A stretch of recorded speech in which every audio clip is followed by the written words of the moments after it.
Depuis ce mercredi 25 octobre, les fans d'Albert Dupontel peuvent courir en salle découvrir Second Tour, sa nouvelle comédie politique dans laquelle il se met en scène avec Cécile de France. L'occasion de faire le point sur la réputation difficile qui lui colle à la peau.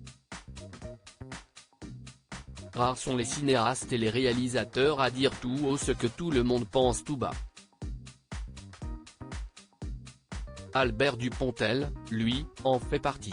Et quand il a des messages à faire passer, l'acteur de 59 ans ne passe pas par quatre chemins.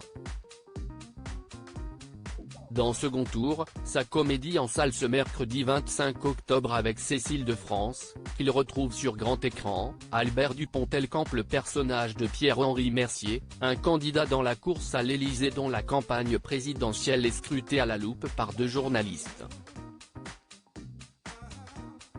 Une manière plutôt rigolote de pointer du doigt certains agissements de la part des politiques autour des comptes de campagne.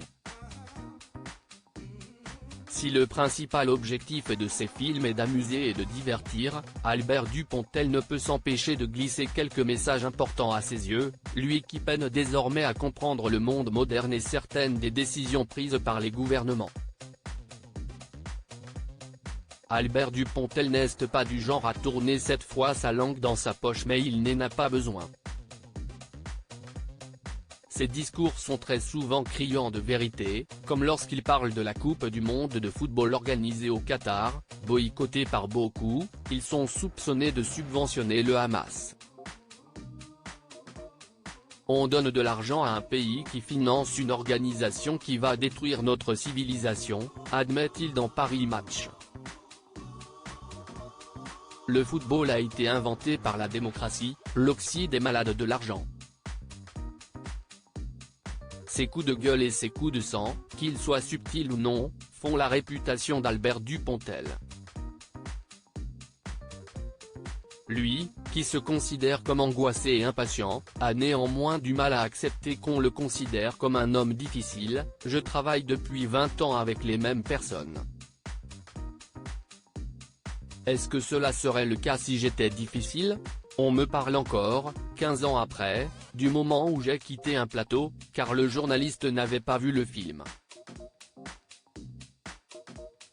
Je trouve que je me suis maîtrisé. Une séquence devenue culte. L'échange s'était déroulé en 2009 et avait laissé plus d'un téléspectateur perplexe.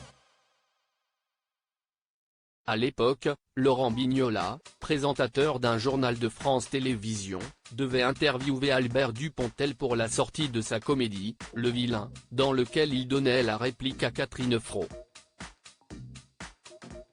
En duplex avec le réalisateur présent au Festival du film de Beauvais, Laurent Bignola avait eu le malheur d'avouer qu'il n'avait pas encore vu le film sur lequel il était sur le point de l'intervieweur. Il n'a pas fallu plus à Albert Dupontel pour changer de visage, ne masquant plus son agacement et sa colère à l'idée de vendre un film que le journaliste en question n'avait pas eu le temps de regarder. Très en colère, Albert Dupontel avait même fini par quitter le plateau.